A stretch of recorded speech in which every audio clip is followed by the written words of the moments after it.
तो क्या डर गया अमेरिका?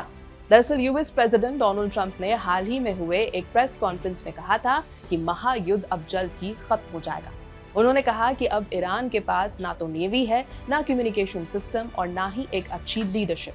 लेकिन ईरान का आरोप है कि अमेरिका डर गया है, क्योंकि पहले अमेरिका ने कहा था कि युद्ध 3 से 4 हफ्ते तक चलने वाला है। नमस्कार, मेरा नाम है श्वेता शर्मा और अमेरिका डर गया, ये बात कही है ईरान के विदेश मंत्री ने। ईरान के विदेश मंत्री अब्बास अरागची ने कहा कि विरोधी पक्ष को लगा था कि 2 या 3 दिन के भीतर वो शासन परिवर्तन कर देंगे और तेज तथा साफ जीत भी हासिल कर लेंगे, लेकिन ऐसा हुआ नहीं। उनके मुताबिक उनका पहला प्लान असफल रहा और अब वो दूसरे तरीकों की कोशिश कर रहे हैं, लेकिन वो सब भी सफल नहीं हुए हैं। अरागची ने कहा कि उन्हें नहीं लगता कि उनके पास कोई स्पष्ट या यथार्थवादी अंत की योजना है। वो बिना सोचे समझे बस हमले कर रहे हैं। अरागची ने यह भी कहा कि अब अमेरिका के साथ बातचीत की संभावना तकरीबन ना के बराबर है।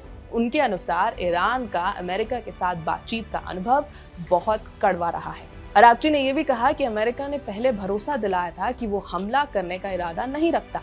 यहाँ तक कि जब बातचीत में प्रगति की बात कही गई, तब भी अमेरिका ने हमला करने का फैसला कर लिया। अरागची ने खाड़ी देशों को संबोधित करते हुए कहा कि अगर वो अपने ठिकानों की सुरक्षा के लिए जरूरी कदम उठाने का अधिकार रखते हैं, तो ईरान को भी अपनी रक्षा और अपने लोगों की सुरक्षा के लिए सभी जरूरी कदम उठाने का पूरा अधिकार है। और तो और ईरान वही कर रहा है।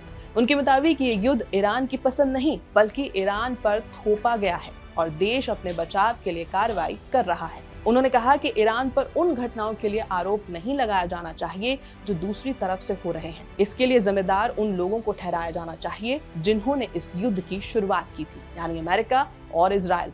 उनके अनुसार ईरान और पूरे क्षेत्र में होने वाले नुकसान के लिए अमेरिका और इजराइल जिम्मेदार हैं, क्योंकि संघर्ष की शुरुआत उन्हीं से हुई। अरागची ने यह भी कहा कि विरोधियों ने ईरान के परमाणु ठिकानों पर हमला किया, लेकिन ईरान के परमाणु कार्यक्रम को नष्ट नहीं कर सके।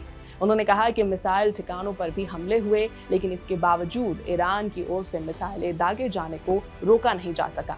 उनके मुताबिक ईरान जरूरत पड़ने तक और जितने समय तक आवश्यक होगा, मिसाइल हमले जारी रखने के लिए तैयार बैठा है। अरागची के अलावा कमाल खराजी का बयान भी सामने आया है। उन्होंने कहा कि ईरान लंबी लड़ाई के लिए तैयार बैठा हुआ है। इसी बीच उन्होंने ईरान का जंग को लेकर एक बड़ा प्लान भी रिवील कर दिया। उन्होंने कहा कि अगर जंग ईरान को रुकवानी होगी तो प्रेशर डाला जाएगा अमेरिका पर।